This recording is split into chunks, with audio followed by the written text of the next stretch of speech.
بسم الله الرحمن الرحيم. الحمد لله والصلاة والسلام على رسول الله. أما بعد، أيها الإخوة والأخوات، ها نحن من جديد مع العقيدة الإسلامية وتاريخها للشيخ العلامة محمد أمان الجامي رحمه الله تعالى، ونحن في أواخر الكتاب ومع أحداث القرن الثاني عشر الهجري.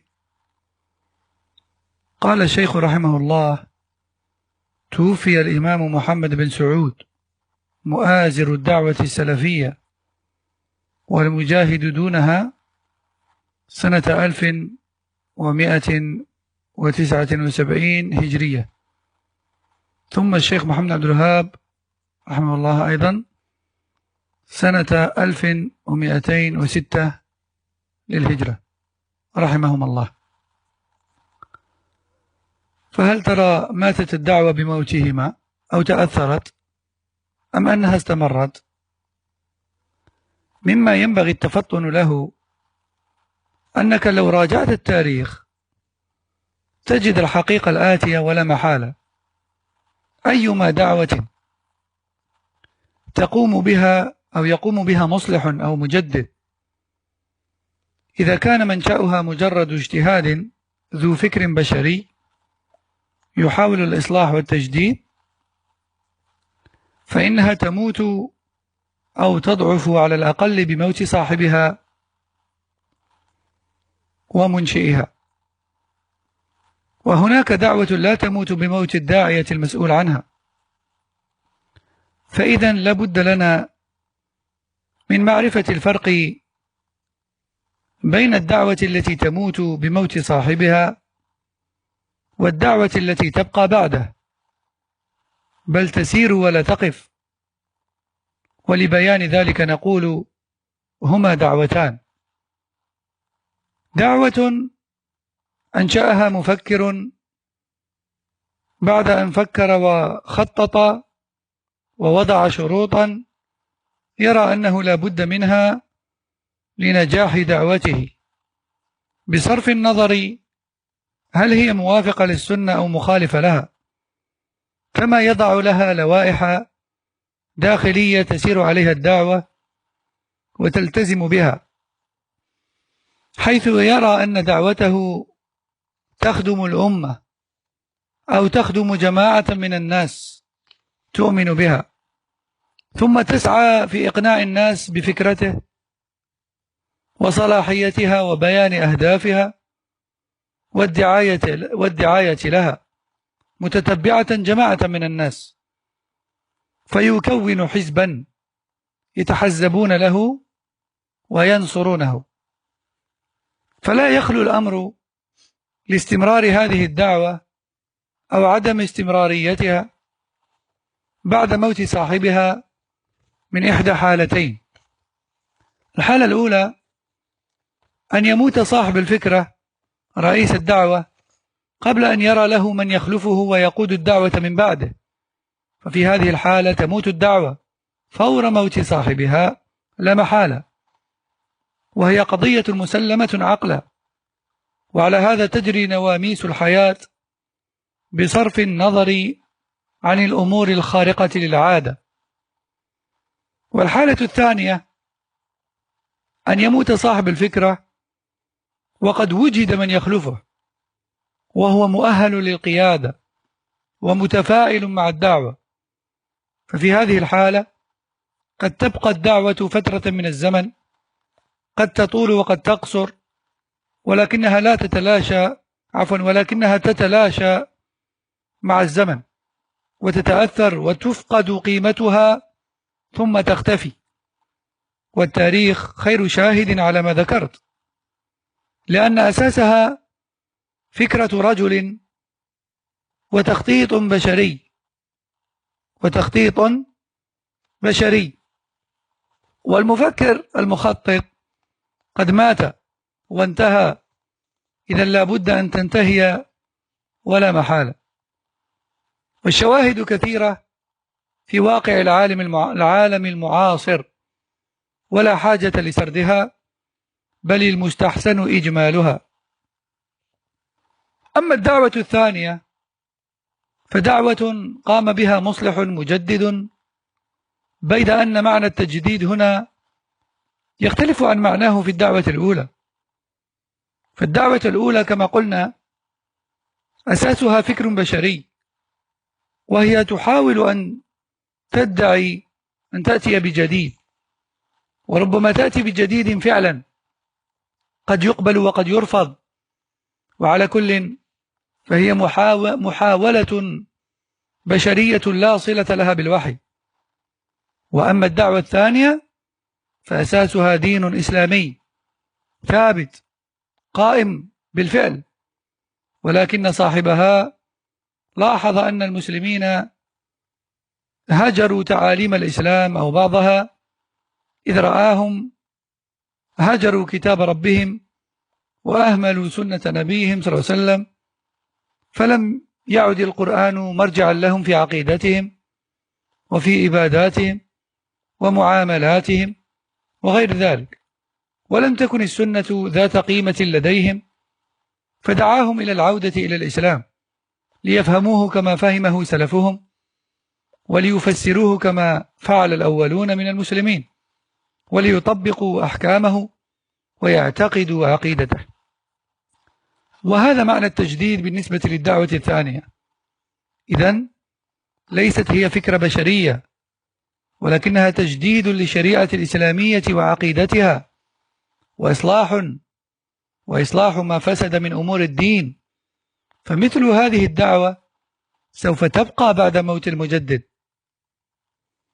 Donc, l'auteur qui est Mohammed Aman al-Jami, rahimahullah, nous dit, on est toujours dans les événements du XIIe siècle, voire début du XIIIe siècle de l'Hégire.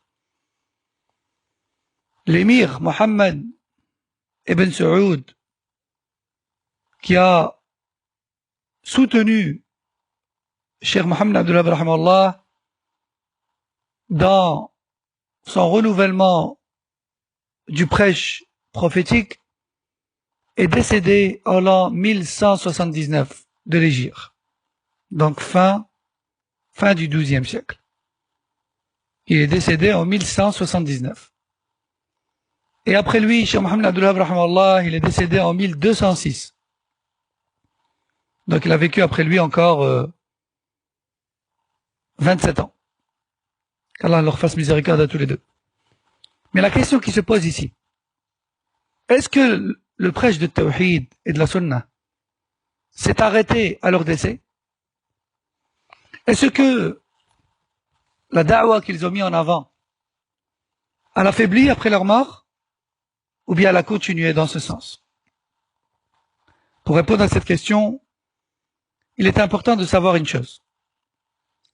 C'est que tout prêche basé sur une réflexion humaine finit un jour ou l'autre par faiblir, voire disparaître. Tandis que le prêche divin, basé sur un message d'Allah Azza wa Jal, ne peut que continuer et grandir et se propager, malgré la mort de ses prêcheurs, que ce soit les prophètes ou les savants, ou les gouverneurs. Cheikh Mohammed Aman nous dit, voici quelques explications. Imaginez un parti, une mouvance, une idéologie mise en place par un penseur qui a mis donc sur pied une mouvance, une secte ou une religion quelconque, à laquelle il a donné des conditions et des directives et des règles de fonctionnement. Peu importe pour lui qu'elle coïncide oui ou non aux enseignements du prophète sallallahu alayhi wa sallam. Elle va durer tant qu'il sera là pour l'entretenir. Mais après sa mort, que va-t-il se passer? Soit il n'y aura pas de relève capable de faire son travail après lui, et sa mouvance et son prêche va s'éteindre, soit son prêche trouvera une relève à la hauteur après lui, mais au fur et à mesure que celle-ci avancera dans le temps, elle faiblira et finira un jour ou l'autre par disparaître ou ne plus avoir, quasiment ne plus avoir aucun poids. Et ceci est inévitable parce que c'est un prêche humain. C'est un prêche basé sur une pensée, sur une réflexion humaine. Et ce qui est connu, c'est qu'une réflexion humaine ne dure pas dans le temps. Ou du moins, elle ne va pas en se fortifiant, mais plutôt en faiblissant jusqu'à s'éteindre, même si c'est après plusieurs siècles. Voyons maintenant l'exemple du deuxième prêche qui est le prêche accompli par une personne qui s'appuie sur la révélation d'Allah Azza wa Jal, parmi le Coran et la Sunna. Donc c'est pas un prêche, c'est pas une idéologie basée sur sa pensée ou sa réflexion humaine, mais plutôt sur la révélation d'Allah Tabaraka wa Ta'ala. Et c'est ça que ça veut dire le renouvellement. Le renouvellement ici, quand on dit, comme Mohammed Abdul Wahhab, Cheikh al-Islam ibn Taymiyyah ou bien d'autres savants, sont des gens qui ont renouvelé le prêche religieux, on ne veut pas dire par là qu'ils ont apporté quelque chose de nouveau, mais plutôt, on veut dire par là qu'ils ont remis à l'ordre du jour la révélation et l'interprétation de celle-ci par les premiers de la communauté. C'est ça que ça veut dire. Donc, le deuxième type de prêche, qui est celui des savants de la Sunna, comme Cheikh al-Islam ibn Taymiyyah, ou bien Mohammed Abdul Wahhab, ou d'autres avant lui ou après lui. C'est un prêche qui est basé sur la révélation, sur la religion musulmane, sur les textes authentiques. Et ce prêche-là a été le combat de savants qui ont appris l'islam à sa source et qui ont voulu réformer la communauté musulmane et le monde musulman après avoir constaté que celui-ci s'est éloigné des enseignements de base dictés par le Coran et la Sunna et s'est éloigné de la croyance première de l'islam et s'est éloigné de la pratique première de l'islam. Et il s'est donc lancé dans une lutte contre l'égarement afin de réformer la communauté musulmane et la réinviter à l'islam du premier jour. À l'islam du premier jour, qui est le seul islam qui peut redonner à la communauté musulmane et au monde musulman toute sa puissance et son apogée comme autrefois. C'est pour ça que l'islam authentique aujourd'hui est combattu, contrairement à l'islam des groupes innovateurs. On ne fait pas de problème aujourd'hui aux soufis, on ne fait pas de problème aux tablis, on ne fait pas de problème aux ash'ari, on ne fait pas de problème aux mu'tazili, on ne fait pas de problème aux rawafid, on ne fait pas de problème à ces gens-là. Mais ceux qu'on combat sur toutes les scènes, médiatiques, politiques ou autres, c'est celui des gens de la sunna du groupe, celui de la salafiyya. Pourquoi? Parce que cet islam-là, c'est la vraie menace pour ceux qui ne veulent pas de l'islam sur terre, pour ceux qui ne veulent pas de la dominance de l'islam authentique d'autrefois. Pas le prétendu islam barbare et dangereux. Non, ça c'est pas de l'islam, ça c'est de l'innovation, ça c'est de l'égarement qu'on condamne haut et fort. Mais l'islam authentique, l'islam qu'ils appellent le salafisme quiétiste, c'est ça qui pose problème. Donc je reviens et je dis, le prêche dont les auteurs, prophètes et savants se basent sur la révélation d'Allah Azza wa Jal, afin de ramener l'humanité de nouveau vers cette révélation et afin de réformer leurs croyances et leurs pratiques religieuses sur base de ce qu'Allah a demandé d'au-dessus des 7 cieux, eh bien ce prêche-là, une fois ses auteurs décédés, jamais il ne s'arrête. Plutôt il continue, voire même il grandit, et il se propage comme on le voit, et comme on l'a toujours vu, alhamdulillah. Pourquoi? Parce que c'est un prêche qui est basé sur la révélation d'Allah, sur la révélation du Créateur de l'univers, qui continue à le protéger, à le faire propager, par le biais d'acteurs qu'Allah a choisis, et qu'Allah a défendus, et qu'Allah a fait triompher. Subhanahu wa ta'ala. et nul ne pourra rien faire contre Allah. Combien même il tuerait tous les savants et les prêcheurs du monde entier, Allah Azza wa Jal remettrait des prêcheurs et des prôneurs de sa religion sur terre, car il l'a dit, subhanahu wa ta'ala, Inna ardi yarithuha ibadiya salihun. Ma terre sera toujours héritée au final par mes serviteurs pieux. Et non. Et le prophète sallallahu alayhi wa sallam a dit, La tazalu ta'ifatun min ummati ala al-haqi zahirin. La yadurruhum man khadalahum, wala man khalafahum, hatta taqum as-sa'a, wa hum ala dhalik. Il restera toujours un groupe de ma communauté clairement apparent sur la vérité et la révélation. Ni ceux qui cherchent à les trahir de l'intérieur de la communauté parmi les égarés et les gens de l'innovation, ni ceux qui cherchent à les atteindre parmi les ennemis de l'extérieur, les ennemis de l'islam, parmi les non-musulmans, ne parviendront à les anéantir jusqu'à la fin des temps, et ils seront encore là-dessus. Qu'Allah nous mette parmi eux. Ensuite, Cheikh Mohamed Aman continue, il dit ولما توفي الإمام المجدد وقبله الإمام المؤازر تسلم قيادة الدعوة رجال أمناء، دعوة ومؤازرة وتأييد ودفاع عنها، وهم علماء آل الشيخ وتلامذتهم وملوك وأمراء آل سعود. واستمرت الدعوة في سيرها تفتح البلاد وقلوب العباد، ولا تزال تسير سيرا حسنا وحثيثا حتى بلغت اليوم أماكن ما كان يظن أنها تصلها في عرض الدنيا وطولها، وستواصل سيرها بإذن الله وتوفيقه، ولا يضرها من خالفها، حتى تزحزح جميع تلك الأفكار المعارضة لها، ليظهر نور التوحيد الخالص، وتحكم الشريعة أرجاء الدنيا، وتحكم الشريعة أرجاء الدنيا، لأن العاقبة للمتقين.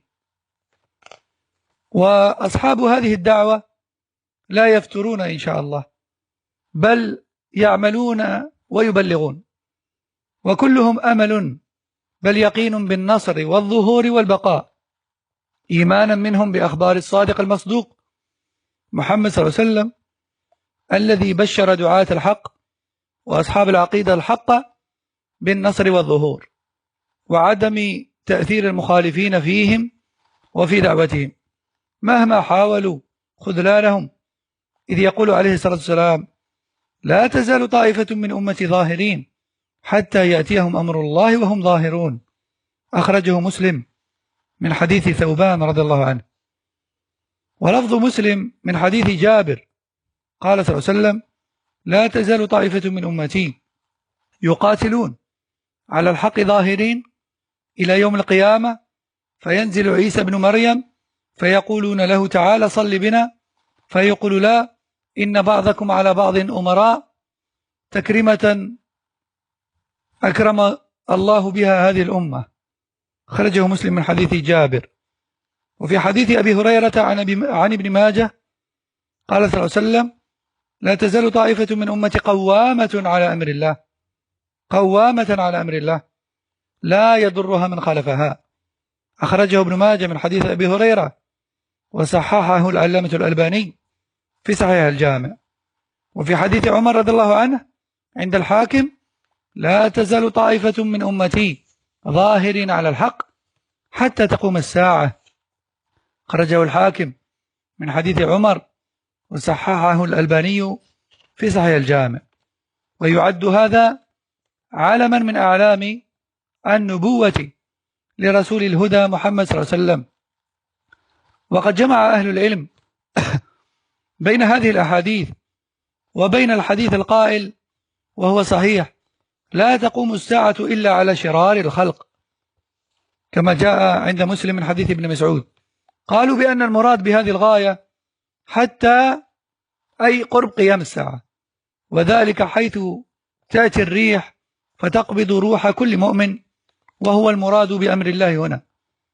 هكذا قالوا، وهو صنيع حسن وهو صنيع حسن يعني جمع حسن بين الأحاديث وتوفيق موفق إن شاء الله تعالى. Cheikh Mohamed Aman nous dit enfin,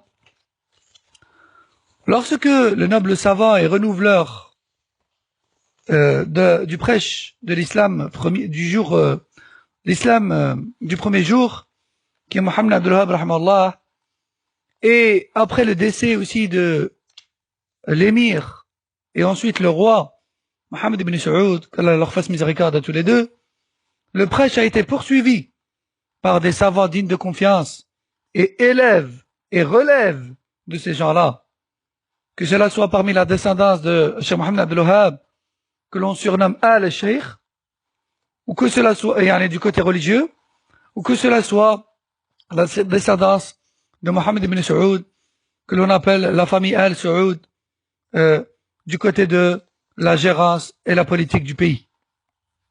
Et ainsi le prêche du Tawhid a persisté dans cet état-là et s'est propagé dans le monde entier. Il a même atteint des zones géographiques que le cheikh et l'émir lui-même n'auraient jamais imaginées, parmi les 4 coins du monde, au point où les kuffars de ces pays-là ne trouvent plus de solution pour stopper ce prêche du Tawhid. Ils ne trouvent tellement plus de solution qu'ils se mettent à interdire la vente de livres sur le Tawhid.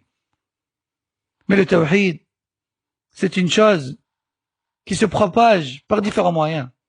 Le Coran, les livres de la Sunna, les livres de la Aqida, les enseignants du Khayr, les conférences, les prêches, etc. dans les pays musulmans et autres. Jamais personne ne parviendra à éteindre cette lumière de la terre, jusqu'à la fin des temps même.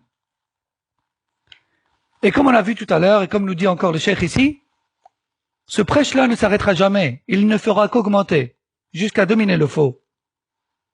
Et comme le prophète sallallahu alayhi wa sallam a dit, ni les ennemis de ce prêche de l'intérieur de la communauté, ni ses ennemis de l'extérieur ne parviendront à l'éteindre, et ce jusqu'à ce que ce vent doux ne fasse son apparition et n'emporte les âmes des croyants.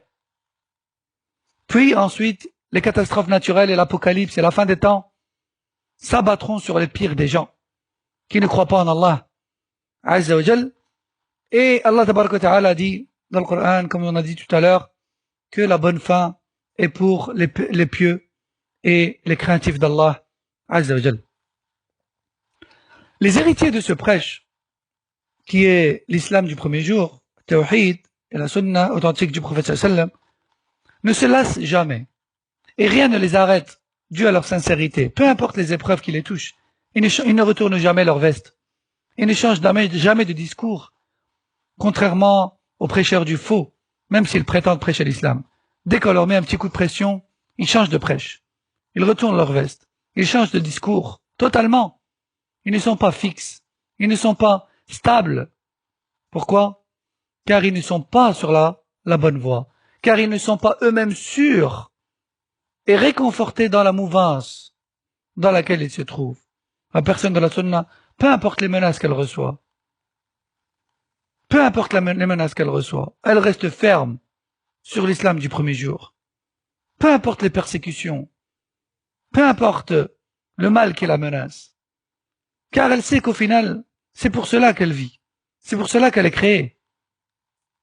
Et c'est sur cela qu'elle sera questionnée après sa mort. Alors si elle faiblit face à la première difficulté, à quoi bon? À quoi bon emprunter cette voie et les chemins de cet islam du premier jour? À quoi bon? Cela voudrait dire qu'on n'est pas sincère dans ce suivi et cette religiosité, et qu'Allah nous raffermisse jusqu'au retour vers lui, subhanahu wa ta'ala. Le prophète sallallahu alayhi wa sallam a dit, il restera toujours un groupe de ma communauté dominant avec la vérité, et ce jusqu'à ce que l'ordre d'Allah ne survienne, c'est-à-dire ce vent doux qui emportera les âmes des croyants à la fin des temps, comme rapporté chez Muslim, d'après Thawban. Dans un autre hadith rapporté par Muslim, cette fois-ci d'après Jabir, le prophète sallallahu alayhi wa sallam a dit, il restera toujours un groupe de ma communauté qui lutteront sur l'islam du premier jour. sur la vérité, et ce jusqu'à la fin des temps, jusqu'à ce que Isa, Jésus, fils de Marie, ne redescende sur terre, un jour ou à un moment où ils seront sur le point d'accomplir la prière en groupe, puis, lorsque Isa, Jésus, fils de Marie, fera son apparition, bien sûr, il est déconseillé de l'appeler Jésus, car Allah l'a appelé Isa. Mais je dis cela pour ceux qui ne le connaissent pas, peut-être pas sous le nom de Isa. Lorsqu'il fera son retour sur terre, les musulmans, avec à leur tête Al-Mahdi, seront sur le point d'accomplir la prière, l'iqama sera faite, et Al-Mahdi proposera à Isa alayhi salam de diriger la prière. Et Isa alayhi salam lui dira non, elle a été annoncée pour toi. Et Isa alayhi salam rejoindra les rangs des musulmans, car il est également musulman, comme tous les prophètes, il est soumis à Allah, c'est ça que ça veut dire, musulman. Et il accomplira la prière avec les musulmans. Naam. Et il leur dira, c'est toi, c'est vous qui dirigez la prière, et car c'est toi qui es à cet instant précis le gouverneur et le dirigeant des musulmans. Et ceci nous prouve le mérite de cette communauté auprès d'Allah Azza wa Jal, car même Isa alayhi salam va prier derrière Al-Mahdi, qui fait partie de la communauté de Mohammed sallallahu alayhi wa sallam. Hadith rapporté par Ibn Majah et authentifié par Cheikh Al-Albani rahimahullah ta'ala. Dans un autre hadith rapporté par Ibn Majah, non, afwan, le hadith précédent est rapporté par Muslim. Et dans un hadith rapporté par Ibn Majah, cette fois-ci, d'après Abu Huraira, et authentifié par Cheikh Al-Albani dans Sahih al-Jami', le prophète sallallahu alayhi wa sallam a dit, il restera toujours un groupe de ma communauté, ferme sur l'islam du premier jour, jusqu'à ce que l'ordre d'Allah ne survienne. Ni ceux qui cherchent à leur nuire de l'intérieur de la communauté, ni de l'extérieur, ne pourront leur faire un quelconque mal. Dans une autre tournure de ce même hadith, cette fois-ci rapporté par Omar ibn al-Khattab, dans le recueil de l'Hakim, le prophète sallallahu alayhi wa sallam a dit, il restera toujours un groupe de ma communauté, dominant avec la vérité, et ce jusqu'à la fin des temps. Rapporté par Al-Hakim, d'après Omar ibn al-Khattab, authentifié par Cheikh Al-Albani dans Sahih al-Jami'. Et tout ça, ça prouve, encore une fois, la véracité du message de Mohammed sallallahu alayhi wa sallam. Parce que voyez que nous sommes à une époque où l'islam est persécuté plus que jamais. Il ne l'a été. Et pourtant, malgré cela, les prêcheurs du tawhid sont toujours là. Et le tawhid est toujours là. Et la sunna, elle est toujours là. Toujours ennemi du shirk et de la bid'ah. Toujours. Et le monde entier s'unit pour éteindre ce tawhid et cette sunna. Mais ils n'y parviennent pas. Et ils n'y parviendront jamais. Comme j'ai dit, combien même ils exécuteraient tous les prêcheurs du tawhid et de la sunna, Allah Azza wa Jalla a promis de le remettre à l'ordre du jour, toujours, encore et encore, jusqu'à la fin des temps. Si c'est pas nous, ce sera d'autres. Si c'est pas d'autres, ce sera encore d'autres. Et si c'est pas ces autres, ce sera encore d'autres après eux. Allah Jalla wa Ala a toujours fait triompher sa religion à toute époque. Et هذا والله أعلم وصلى الله وسلم على نبينا محمد وعلى آله وصحبه أجمعين سبحانك اللهم وبحمدك أشهد أن لا إله إلا أنت استغفرك وأتوب إليك والسلام عليكم ورحمة الله وبركاته